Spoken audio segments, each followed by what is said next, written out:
영상으로 함께 예배하시는 모든 성도님들과 가정 가운데 하나님 평강이 함께 하시길 축복합니다. 우리 함께 말씀 보겠습니다. 출애굽기 3장 14절 말씀입니다.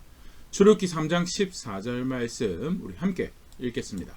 하나님이 모세에게 이르시되 나는 스스로 있는 자이니라. 또 이르시되 너는 이스라엘 자손에게 이같이 이르기를 스스로 있는 자가 나를 너희에게 보내셨다 하라. 아멘. 굉장히 영광스러운 하나님의 자기 계시고 또한 선언이시죠. 나는 스스로 있는 자다.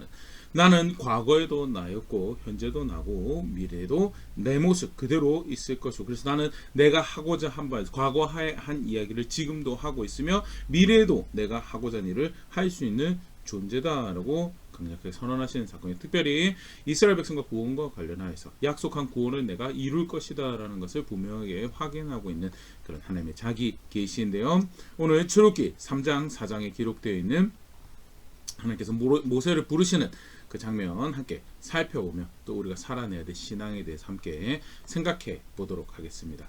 하나님께서 이스라엘 가족들을, 야곱의 가족들을 이집트로 인도하셔서 가족을 민족으로 만드시는 그 놀라운 일을 하십니다. 놀라운 일을 하시는 가정 가운데 출애굽기 1장 8절, 요셉을 알지 못하는 새 왕이 일어나 애굽을 다스리더니 하나님께서 요셉을 통해서 베푸신 은혜를 기억하지 아니하기로 한 그 은혜를 알기를 원하지 않는, 인정하기를 원하지 않는 왕이 일어나고, 은혜를 인정하지 않을 때, 존중하지 않을 때 하나님의 계획을 대적하는 정황들을 우리가 살펴봤었죠.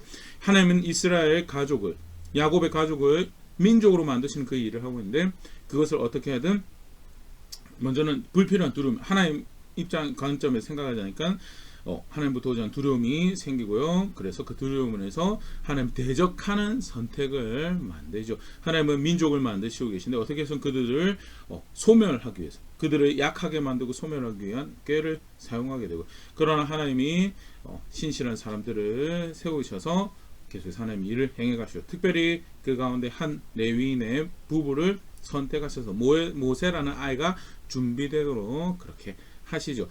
하나님 놀라운 은혜 가운데 죽을 자리에 있었던 모세가 이집트 왕궁에서 자라게 됩니다. 그럼에도 불구하고 히브리인의 이스라엘 백성이라는 그런 정체성을 가지고 있었고, 특별히 자기가 특별한 은혜를 입은 것을 알기에 내가 특별한 일을 이 민족과 하나님 위해서 해야 되겠다라는 그런 생각을 가지고 있었죠. 그러나 자기가 자기 힘으로 그 일을 하려고 할 때 망쳐버리고 결국 도망가게 됩니다. 도망가게, 출애굽기 2장 22절, 굉장히 상징적인 그 모습을 보여주는 대목이죠. 그가 아들을 낳음에 모세가 그의 이름을 게르솜이라 하여 이르되 내가 타국에서 나그네가 되었음이라 하였더라는, 사랑하는 아들의 이름을 짓는데 나그네라고 이름을 지고, 그것은 자신의 신세를 한탄하는 고백으로 소개되어지고, 모세가 이제 나는 망했다, 나는 망했다. 결혼을 하고 털을 잡고 살아가는 장소인데 나그네라고 아들의 이름을 짓는 그 상황이 참 굉장히 이렇게 낙심하고 좌절했던 것이 컸던 이 모세의 모습이 엿볼 수 있는 대표적인 대목이라 생각되어지고요. 그런 상황에서 미디안의 제사장 이드로의 집에서 양을 돌보고 지내던 모세에게 하나님께서 나타나셔서 초청하십니다.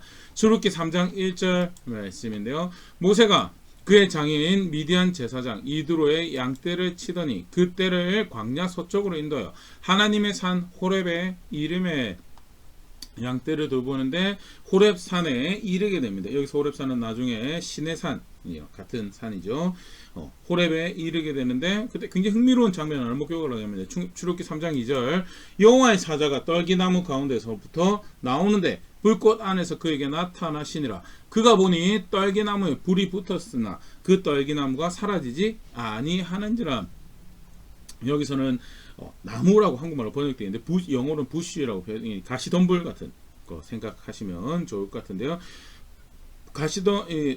가시덤불에 불이 붙었어요. 불이 붙었는데 그 덤불이 소멸되지 않는, 원래 불이 붙었으면 소멸되는 것이 일반적이고요. 모세가 살고 있던 이 미디안 광야 이 지역에서는 학자들이 이야기하건대 떨기나무라고 표현되어 있죠. 떨기나무 또는 가시덤불, 이 덤불이 이렇게 바람에 이렇게 굴러다니다가 자연 발화가 되는 마찰력으로 해서 너무 건조하다 보니까 마찰력으로 해서 자연 발화가 되고요. 바싹 말라있던 가지가 바싹 말라있던 덤불 바싹 말라있던 나무가 이렇게 불에 확 타올라서 소멸되는 사그라지는 그런 일들이 왕왕 벌어진다라고 합니다.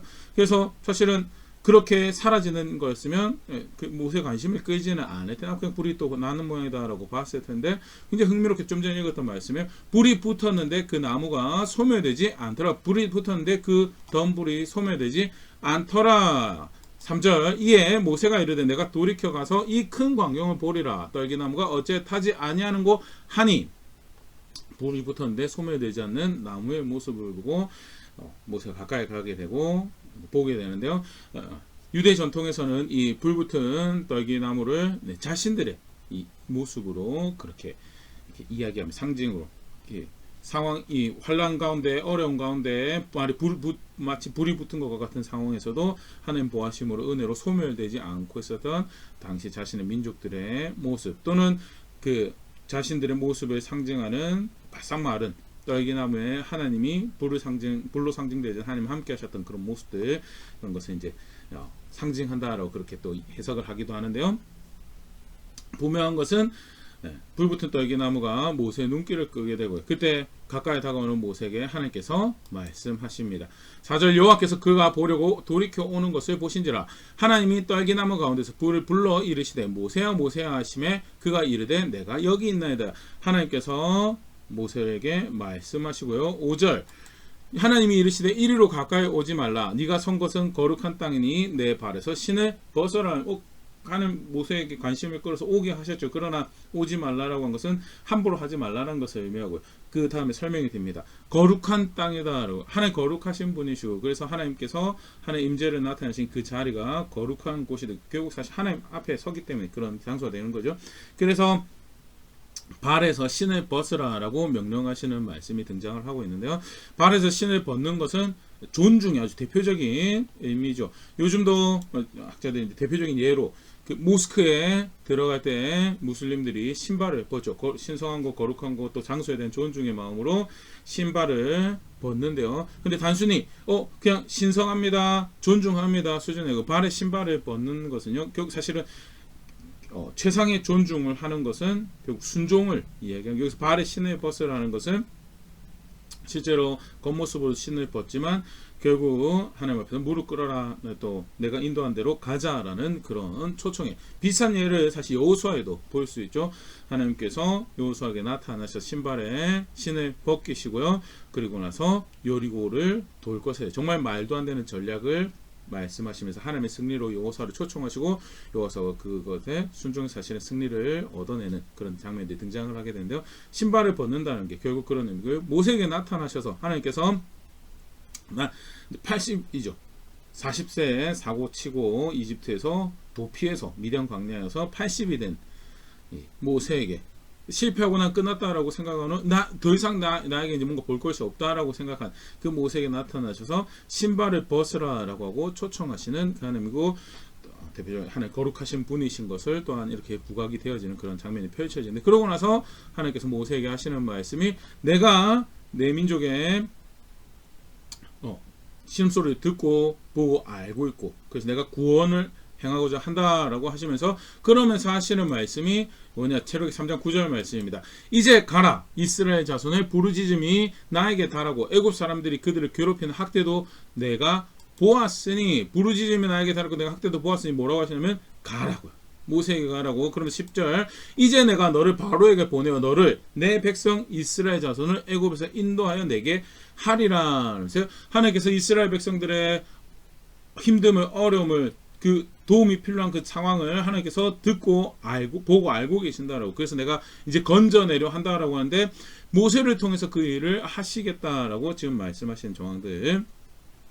내가 너를 통해서 그 일을 하려고 하니까 너가 가라라고 초청을 하십니다. 근데 모세의 반응이 사실 모세가 앞서서 본인이 그런 특별한 초청 가운데 특별한 은혜를 누리고 있는 가운데 있는 자신임을 알고 있었죠. 그래서 어떤 힘으로 뭔가를 해보려고 했어요.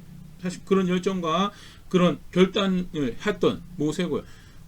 이제 부르신다라고 했을 때 어떻게 보면 비록 물론 시간이 오래 지나긴 했지만 이제 때가 됐군요. 어떻게 보면 그것도 당연한 모세 앞에 활동해 보면 당연한 자세일 것 같은데 모세 반응이 그렇습니다. 출애굽기 3장 11절 말씀.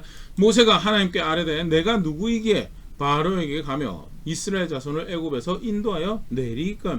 내가 누구이기에 내가 그 일을 하리까. 나는 그것 할 수 없는 자입니다. 어떻게 보면 굉장히 양심적인 발언이다라고 이야기할 수도 있고요. 또 어떻게 보면 스스로 굉장히 겸손하다라고 볼 수 있는 반응인데 실제 이 모세가 이런 말을 하게 되는 모세의 실체에 대해서 오늘 우리가 사실 볼 수가 있는데, 첫 번째, 내가 이제 너를 통해서 이스라엘 백성을 구원하겠다라고 가라라고 할 때, 내가 누구인데 그것을 할 수 있겠습니까? 라고 모세가 반응을 하고 하나님께서 그 모세의 질문에 답을 주십니다. 12절. 하나님이 이르시되 내가 반드시 너와 함께 있으리라. 네가 그 백성을 애굽에서 인도하여 낸 후에 너희가 이 산에서 여호와를 하나님을 섬기리니 이것이 내가 너를 보낸 증거냐. 내가 너와 함께해서 그 일을 할 거야. 너는 할 수 없는 거 나도 안다라고. 근데 내가 너와 함께해서 그 일을 할 것이고 네가 이스라엘 백성들을 인도하여 내서 이 산에서 다시 나를 섬기는, 신의 산이죠. 그것으로 내가 그것을 확인할 것이다 라고 말씀하시면서요, 모세에게 답을 주시면 내가 누구있기 내가 이걸 합니까? 내가 함께 할게 라고 답을 하니까요. 그 다음에 모세가 다시 질문을 합니다. 13절. 모세가 하나님께 아뢰되 내가 이스라엘 자손에게 가서 이르기를 너의 조상의 하나님이 나를 너에게 보내셨다 하면 그들이 나에게 묻기를 그의 이름이 무엇이냐 하리니 내가 무엇이라고 그들에게 말하리까. 조상의 하나님이 조상의 하나님을 만났는데 그가 나를 보내서 너에게 오게 하였고 그가 나를 통해서 구원하시겠다라고 하면 분명히 그의 이름이 무엇이냐고, 여기서 이름은요 그가 누구시냐라고 이야기하는 거고요. 그가 누구시냐라고 이야기하는 것은 그들의 질문일 수도 있지만 모세의 질문이기도 하죠. 내가 누구이기에 내가 그것을 할 수 있겠습니까? 라고 이야기해요. 당신이 누구이기에 이 일을 할 수 있겠습니까? 라고 사실은 묻는 거죠. 그 질문에 하나님께서 답을 주시고 오늘 요절 말씀 이것도 말씀인데 출애굽기 3장 14절. 하나님이 모세에게 이르시되 나는 스스로 있는 자이니라. 또 이르시되 너는 이스라엘 자손에게 이같이 이르기를 스스로 있는 자가 나를 너에게 보내셨다 하라. 스스로 있는 자다. 그러면서 15절에 하나님이 또 모세에게 이르시되 너는 이스라엘 자손에게 이같이 이르기를 너희 조상의 하나님 여호와 곧 아브라함의 하나님 이삭의 하나님 야곱의 하나님께서 나를 너에게 보내셨다 하라. 이는 나의 영원한 이름이요 대대로 기억한 나의 칭혼이라 하면서 스스로 있는 자다라고 말씀하시면서 실제로 이름을 알려주시죠. 여호와라는 이름을 알려주시는데요. 아까도 이야기 드렸던 것처럼 단순히 진짜 이름을 묻는 것 같으면 당신 이름 무엇입니까? 라고 이름 묻는 것 같으면 여호와라고 말하는 게 사실 맞는 반응이죠. 근데 하나님께서 그 앞에 나는 스스로 있는 자다라고 스스로 먼저 소개하시는 대목이 이 모세가 이름이 무엇입니까? 라고 물은 질문의 의도 자체가 당신이 누구이십니까? 라고 묻는 거고요. 조상들의 하나님 말은 알겠는데 실제로 당신 누구십니까? 라고 물을 때 이렇게 말씀 스스로 있는 자다라고. 아까도 잠깐 이야기 들었지만 스스로 있는 자 존재적인 의미가 크죠. 나는 나다. 나는 나고 나는 나로 충분한 존재고 나는 나로 있기에 필요한 모든 능력과 지혜를 가지고 있는 존재고 과거에도 나였고 현재도 나고 미래도 나인 존재로 있을 수 있는 그런 영원한 존재이며 전지한 존재고 전능한 존재다라는 것을 이야기하는 그 스스로의 자기 계시 소개가 뭐냐, 스스로 있는 자다. 특별히 오늘 이 상황에서 내가 구원하겠다라고 하면 어떤 하나님이 나는 구원할 수 있다라는 것, 그 이놈의 뜻이 스스로 있다라는 의미고요. 그래서 여기서 스스로 있다라는 그 의미는 구원과 관련해서 언약적인 의미로 이제 이후에도 많이 이제 학자들이 이해를 하는 표현인데요. 하나님께서 그렇게 모세에게 스스로를 소개하면서 이야기해 나는 너희 조상들의 하나님이다라고 말씀하신 거죠. 계속 보겠습니다. 16절 너는 가서 이스라엘 장로들을 모으고 그들에게 이르기를 여호와 너희 조상의 하나님 곧 아브라함과 이삭과 야곱의 하나님이 나에게 나타나 이르시되 내가 너희를 돌보아 너희가 애굽에서 당한 일을 확실히 보았노라. 조상들의 하나님께서 그 우리의 조상들에게 약속하신 일을 이제 이루시고자 나를 보내시고 그는 그 일을 능히 하실 수 있는 분이시다라고 이야기하는 것이 사실 하나님께서 모세의 질문에 답하면서 나는 그 일을 능히 할 수 있는 존재다. 더더군다나 그 앞에 질문에 내가 누구간데 그 일을 하겠습니까? 라고 모세가 질문하고 너는 못하지만 나는 할 수 있는 존재다. 나는 나로 내가 기뻐하는 뜻을 내가 세우는 이사야 표현이죠. 나는 충분히 나로 존재할 수 있는 그런 존재에게 나는 그 일을 할 것이고 내가 과거에 약속한 것을 신실하게 오늘도 이루는 존재로서 나는 여전히 그런 나로 너희 하나님으로 내가 그 일을 할 것이다 라고 이야기를 이제 모세에게 답을 해주게 됩니다. 그때 모세가 그 정도 했으면 그럼 제가 가겠습니다라고 할 만도 한데 이제 거기서 이제 모세가 조금 더 자기 이 속에 있는 실체를 조금 더 드러냅니다. 출애굽기 4장 1절 모세가 대답하여 이르되 그러나 그들이 나를 믿지 아니하며 내 말을 듣지 아니하고 이르기를 여호와께서 너에게 나타나지 아니하셨다 하리이다. 그들이 믿지 않을 겁니다. 그들이 믿지 않고 듣지 않을 겁니다 라고 할 때 하나님께서 모세에게 세 가지 사인을 주시죠. 첫 번째 주셨던 것이 4장 3절입니다. 여호와께서 이르시되 그것을 땅에 던지라 하며 곧 땅에 던지니 그것이 뱀이 된지라. 모세가 뱀 앞에서 피하며 지팡이를 던져서 뱀이 되게 하고 또 모세가 다시 그 뱀 꼬리를 잡을 때 그 뱀이 다시 지팡이가 되는 놀라운 이적을 행하심으로써 그들이 안 믿으면 이것을 가서 보여줘라. 그럼 믿을 것이다 라고. 또 그 다음에 또 하나 사인을 보여주시는 것이 출애굽기 4장 6절입니다.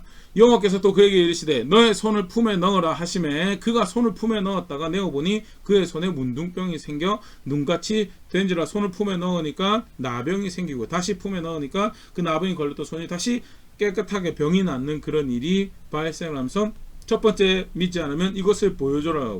이것을 믿지 않으면 출애굽기 4장 9절입니다. 그들이 이 두 이적을 믿지 아니하며 너의 말을 듣지 아니하거든 너는 나의 강물을 조금 떠다가 땅에 부으라. 내가 또 나의 강물이 땅에서 피가 되리라. 나의 강물을 피로 바꾸는 그 일을 내가 너를 통해서 할 것이고 그걸 통해서 내가 너를 보내었음에 대해서 너의 말을 듣는 너의 백성들이 이스라엘 사람들이 믿을 수 있도록 내가 이렇게 할 것이고 그들이 믿지 않을까 걱정하지만 내가 거기에 대해서도 답을 줄 것이니 그러니까 뭐 하는 거예요? 너는 가라 라고 말씀하시는 거죠.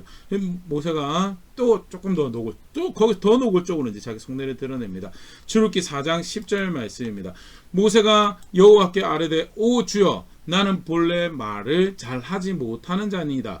주께서 주의 종에게 명령하신 후에도 역시 그러하니 나는 입이 뻣뻣하고 혀가 둔한 자입니다. 나는 말을 잘 못합니다. 명령하셨음에도 불구하고 내가 입이 둔해서 이 일을 할 수 없을 것 같습니다 라고 이야기를 모세가 하게 되고요. 출애굽기 4장 11절 12절 여호와께서 그에게 이르시되 누가 사람의 입을 지었느냐 누가 말을 못하는 자나 못 듣는 자나 눈 밝은 자나 맹인이 되게 하느냐 나 여호가 아니냐.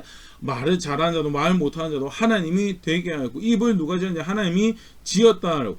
내가 너를 보내서 내가 하겠다라고 했으니 너는 이 말 잘 못하는 걸로 핑계대지 말고 12절 이제 가라. 내가 너의 입과 함께해서 할 말을 가라. 내가 말을 줄 테니까 네가 말한다고 네가 그 일을 감당한다고 생각하지 말고 가라라고.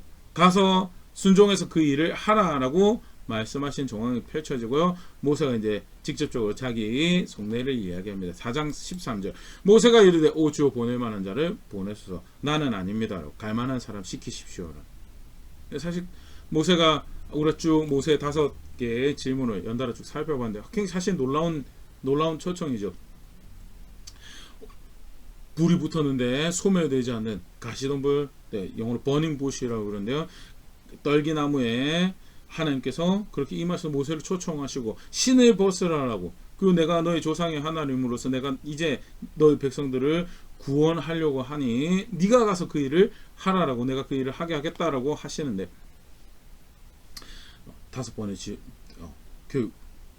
내가 누구게 당신이 누구게 믿지 않을 겁니다. 입이 부족합니다. 결국 마지막에 나는 아닙니다. 나는 아닙니다. 아까도 얘기했지만 겸손한 것 같지만 사실 이게 교만한 거예요. 하나님이 하시겠다라고 하시는데 하나님께서 내가 이렇게 이야기하실 때까지 내가 너와 함께 하겠다라고 하시는데 모세가 나는 아닙니다. 갈 만한 사람 보내소서라고. 이 교만한 속내, 강박한 속내가 드러났을 때 결국 하나님께서 출애굽기 4장 14절에 이렇게 말씀하시죠. 여호와께서 모세를 향하여 노아에 이르시되 레위 사람 너의 형 아론이 있지 아니하냐. 그가 말 잘하는 것을 내가 아노라. 그가 너를 만나러 나오나니 그가 너를 볼 때 그의 마음에 기쁨이 있을 것이라. 너는 그에게 말하고 그의 입에 할 말을 주라. 내가 너의 입과 그의 입에 함께 있어서 너희들이 행할 일을 가르치리라 하면서 아론은 네 옆에 붙여줄 테니까 가서 하라, 순종하라라고 말씀을 노하면서 말씀을 하시고요. 결국 모세가 이제 순종하여서 가게 됩니다. 근데 4장 이야기가 여기서 끝나지 않아요. 미디안 광야에 있던 모세를 호렙산에서 만나시고요. 이런 일련의 과정을 통해서 모세를 이끌어 가시고, 모세가 장인에게 가가지고 여차여차해서 내가 이제 이집트로 가려고 합니다라고 할 때 가족들을 데리고 갈 수 있도록 그렇게 하죠. 가족들을 데리고 가는데 길에서 하나님께서 모세를 죽이시려고 하십니다. 출애굽기 4장 24절 말씀인데요. 모세가 길을 가다가 숙소에 있을 때 여호와께서 그를 만나서 그를 죽이려 하신지라. 이집트를 가는 길에 모세를 하나님께 죽이시려고 하더라. 왜 죽이시려고 했는가에 대해서 정황을 볼 때 25절의 말씀이 이렇게 이어지는데요. 십보라가 아내죠. 모세 아내 십보라가 돌칼을 가져다가 그의 아들의 표피를 베어 그 발 앞에 갖다 대며 이르되 당신은 참으로 나에게 피남편이로다 하니,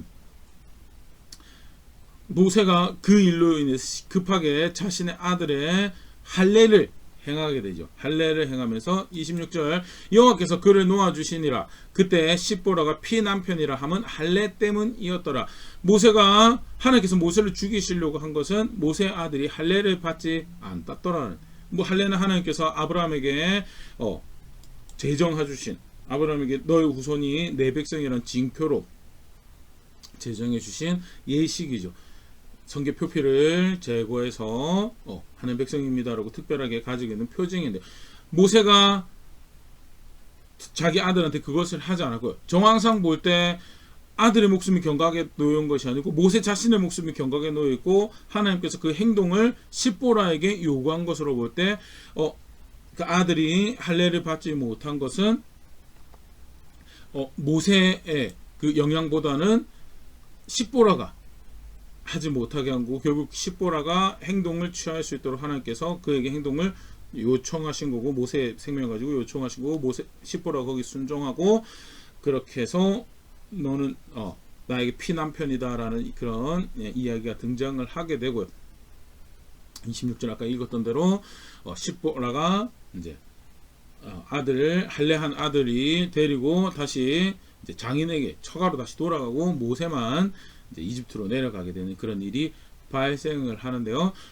사실은 하나님 백성이면 할례를 받는 것이 하나님께서 하나님 백성에게 정하신 겁니다. 이게 하나님의 길입니다. 이게 하나님께서 하나님 백성에게 하라고 하신 일입니다. 라고 하는 그 기준이 있었고요. 근데 그 기준에 충족되지 않았을 때 사실은 모세를 죽이시려고 했더라고요. 근데 지금 이 장면에서 모세가 지금 어떤 길을 가고 있는, 지금 그토록 안 가겠다고 한 그 길을 하나님 인도하시면 순종해서 이제 드디어 겨우 가려고 하는 그런 상황인데, 하나님께서 모세를 그럴 거면 차라리 뭐하러 데리고 나오셨습니까? 라고 하는 그런 생각이 들 만한 장면인데, 사실 이게 굉장히 흥미로운, 구조 안에서 강조하고 있는 흥미로운 모습이 있더라는, 우리가 아까 첫 번째 봤던 3장 4장에서 모세를 초청하시는 장면에서, 그리고 모세가 이집트로 가게 된 장면에서 첫 번째 이야기가 나는 이곳은 거룩한 곳이니 너의 신을 벗어라. 쉽게 말해서 너의 하나님 거룩한 분이시니까 나를 그렇게 존중하라, 내 말에 따르라 라고 하나님께서 나타나 자기를 알리시죠. 그리고 마무리되어지는 사건이 그 거룩하신 하나님이 이렇게 해서 내 거룩한 백성임을 드러내라라고 했는데, 그것을 하지 않았고 그에 다 해당하는 보응으로 죽이려고 했던, 다르게 표현하면 하나님 그렇게 실제로 거룩하신 분이시다라는, 그리고 그 거룩하신 하나님을 대하는 모습은 순종하는 그 길을 따르는 것이다라는 것이 양쪽 끝이고, 그 한가운데 뭐냐, 그게 모세와 하나님께서 나누신 대화제 모세 5번의 질문이 등장을 하고, 무엇을 이야기하느냐, 결국 거룩하신 하나님의 거룩한 뜻을 이뤄가시는 그 일에서 무엇보다 중요한 것은 하나님 백성의 순종이다라는 것. 히브리 문학은 구조상 가장 중요한 것을 가운데 놓는 그 병렬 구조를 가지는 그런 특징들이 있는데요. 모든 것이 그렇지는 않고요. 그런 구조를 쉽게 흔하게 이제 성경 안에서 발견할 수 있는데요. 대표적인 모습을 보일 수 있고요. 양쪽 끝에 하나님께서 거룩하신 분이시다라는 것 가운데, 그 거룩하신 하나님을 쫓아가는 것에서는 따라가는, 하나님 거룩하시다라는 것을 아는 것에 있어서 우리에게 요구되어지는 삶의 방식은 결국 그가 뜻하시는 대로 따라가는 것, 순종하는 것이 그게 신앙이다라는 구조 안에서 간단하게 보일 수 있고요. 심지어는 그래서 이집트로 그렇게 가라고 설득을 했는데 충족되지 않을 때 그를 죽여버리시려고 했던 그런 선택, 그런 어떻게 보면 굉장히 극단적인 그런 모습 안에서 거룩하신 하나님을 섬기는 모습에는 거룩한 것만, 그의 뜻대로 하는 거룩한 것만 통용이 되는구나 라는 그런 점을 다시 분명히 보일 수 있고요. 간단하게 하나님께서 미디안에서 은둔하고 좌절하고 낙심해서 거기서 그냥 끝을 내려고 했던, 자신의 이야기를 끝을 내려고 했던 모세를 끄집어내서 하나님이 드디어 이제 하나님 움직이셔서 하나님 백성을 구원하신 그 일을 위해서 모세를 이끌어 가시더라. 드라마틱한 장면들이 펼쳐지는데요. 그 한 중심에 있었던 중요한 내용은 뭐냐? 하나님은 모세가 하나님 말씀에 하나님 뜻에 순종하기를 원하시고 그렇게 하나님 뜻을 이루시기 위해서 모세를 이끌어 가시더라. 간단하게 살펴봤는데 꼭 기억할 수 있는, 꼭 기억했으면 몇 가지 내용들이 분명한. 첫 번째는요, 하나님 거룩하신 분이시다라는, 굉장히 대표적인 하나님 성품이죠. 하나님 거룩하신 분이시다라는, 그 거룩하신 하나님이 하나님 백성을 통해서 하나님의 어떠하심을 드러내시려고 하시더라는, 하나님이 아까 우리가 간단히 살펴봤지만요, 지팡이를 뱀으로 바꾸는 것은 모세의 능력이 아니었어요. 지팡이를 뱀으로 바꾸는 건 철저하게 하나님이 행하시는, 모세가 아무리 지팡이를 던져도 그게 모든 지팡이가 뱀으로 변하고 그러지 않죠. 하나님이 그 일을 하시는 거고, 구원을 일을 행하시는 일에 있어서 어쩌면 모세의 조력은 하나도 필요하지 않았어요. 하나님 한 분으로, 오직 하나님만으로도 충분한 그런 사건. 그럼에도 불구하고 하나님은 하나님의 형상, 사람을 통해서 하나님의 영광을 드러내시기를 원하시는 분이시고, 오늘 말씀에서도 사실 분명히 그것을 볼 수가 있죠. 실제로 거룩하신 하나님이 사람을 통해서 하나님의 영광을 드러내시는 굉장히 영광스러운 초청이고, 사람은 그렇게 실제로 많은데, 그럴 때 그 사람에게 실제로 요구되어지는 선택, 삶의 모습은 뭐냐? 하나님 말씀에 따라서, 하나님 뜻에 따라서 살아가는 것이, 그게 하나님 그 영광스러운 계획에 동참하는 것이고, 그를 나의 구원의 하나님이라고 고백하는 신앙의 모습이더라. 말씀 하나 간단하게 보고 이렇게 마무리를 할 수 있으면 좋거든요. 베드로전서 1장 14절 말씀입니다. 너희가 순종하는 자식처럼 전에 알지 못할 때에 따르던 너희 사역을 본받지 말고 오직 너희를 부르신 거룩한 이처럼 너희도 모든 행실에 거룩한 자가 되라. 기록되었을 때 내가 거룩하니 너희도 거룩할지어다 하셨느니라. 17절 외모로 보시지 않고 각 사람의 행위로 판단하시는 일을 너희가 아버지라 부른즉 너희가 나그네로 있을 때를 두려움으로 지내라. 하나님을 아버지로 아는 걸, 하나님을 아버지로 안다라고 할 때, 창조를 통해서 아버지로 알고 구원을 통해서 아버지, 사실 아버지로 안다는 것 자체가 굉장히 놀라운 은혜죠. 그렇게 하나님을 안다라고 할 때 살아가야 될 모습이 뭐냐? 두려워하는 마음을 가지고, 그리고 나서 아까 14절부터 이렇게 표현이 되었죠. 순종하는 자식처럼 살아가는 것이다. 순종하는 자식처럼. 순종하는 자식처럼 살아가기 위해서 거절해야 될 모습이 뭐냐? 그것은 사사로운 욕심을 따르는 것이다.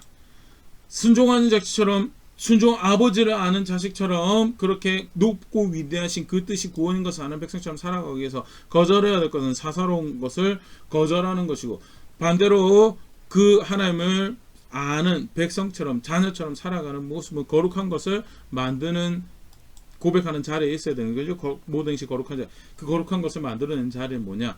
14절에 표현된 것처럼 순종하는 자리네. 순종하지 않으면, 오늘 본문에서 분명히 모세에게 요구되었던 것은요, 물론 바로 앞에 섰던 것도 모세의 모습이고요, 나일강을 핏물로 바꾼 것도 모세가 행한 일이고요, 홍해 앞에 섰던 것도 모세가 행한 일이고요, 다양하게 모세가 행했던 일들이 있어요. 그럼에도 불구하고 그 뿌리는, 그 가장 근간은 뭐냐? 내가 바로 앞에 서야지, 그렇게 해서 선 게 절대 아니죠. 내가 이번에는 내가 강물을 피로 바꿔서 나의 위대함을 보여줄 절대 그게 아니었어요. 하나님께서 명령하신 것을, 말씀하신 것을 순종하고, 그렇게 해서 그 구원의 여정, 사역 걸음 가운데 하나님이 어떠하신 분을 드러낸 거고요. 하나님께서 모세에게 요구하셨던 것은 그렇게 신발을 벗고 나 따라오라고. 신발을 벗는 모습은 종의 대표적인 모습으로 이야기들을 하기도 한데요, 그만큼 사실은 하나님을 두려워하고 존중하고 명령대로 따라오라라고. 그렇게 내가 너의 구원이 될 것이고 내가 너의 생명이 될 것이고 내가 너의 도움이 될 것이고 정말 엄청난 이 초청 또는 약속들을 내가 너와 함께 할 것이고 입을 누가 지어 내가 너의 입을 짓지 않았냐라고 내가 입에 할 말도 주고 내가 내 일을 할 것이다라고 심지어는 지팡이 던지고 손 놓고 물 부어가지고 그런 이적들도 내가 행하게 할 것이다라고 그럼에도 불구하고 사실 모세가 또 경각심을 가져야 되는 우리가 경각심을 가져야 되는 모습이 애시당초 순종할 생각이 없었어요. 신기한 건 보기는 봤어요. 신각을 경험하게 되고 그럼에도 불구하고 그 말 따라갈 생각이 없었어요. 그건 절대 겸손이 아니더라. 하나님께서 우리로 아들 예수 그리스도를 믿고 교회가 되게 하나님 백성이 되게 하셨습니다. 놀라운 거 보게 하시고 맛보게 하셨죠. 실제로 그렇다면 순종하신 자식처럼 살아가는 것이 그게 신앙이라고. 그게 베드로를 통해서 다시 확인되어지는 우리가 살아내야 될 신앙의 모습. 사실 그거 말고 딴 거 거룩한 거 이야기하는 거 그 거룩한 거들 순종하는 거 말고 다른 거룩한 거 없고 모든 행실에 거룩한 자가 되도록 살아가는 것이 실제로 그걸 하나님을 알고 하나님 뜻을 행하려고 하는 그 신앙의 모습이다라고. 그런데 애시당초 순종할 생각이 없으면요. 애시당초 순종할 생각이 없으면 그 길을 갈 수가 없다라. 내가 생각하는 게 하나님하고 생각하는 건 비슷하니까 내가 그 정도는 가줄게. 그런데 그 이상은 요구하신 건 내가 할 수가 없다라고. 그럼 그건 애시당초 순종이 아니죠. 애시당초 거룩한 걸 추구한 게 내 욕심 차리려고 하나님을 이용 정도 한 거고요. 내가 원하는 걸 이뤄가려고 하나님 이용 정도 한 거고. 애시당초 순종할 생각이 없으면 따라갈 수가 그 수많은 초청 가운데서도 꿈쩍도 하지 않은 모세의 모습을 우리가 살아낼 수 있다는 거예요.